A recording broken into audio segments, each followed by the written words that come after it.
我早2日去咗個 friend 屋企食飯，佢老豆年前過咗身，留低份遺囑，寫到密密麻麻。喂，點知法庭話份遺囑冇效，成家人爭產爭到反晒面，嚇到我即刻食唔落飯。你知唔知原來而家嘅法律規定，立遺囑嗰個人一定要喺2個見證人面前親手簽名㗎？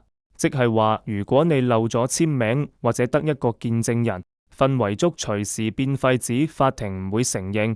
咁做就搞到啲遺產要跟無遺囑嘅規則去分，分分鐘同你原先想嘅完全兩回事。我話你知，真係唔好貪方便，用電腦列印個名就算，一定要親筆簽。就算揾律師搞，簽名嗰陣都要確保2個見證人同時在場望住你簽。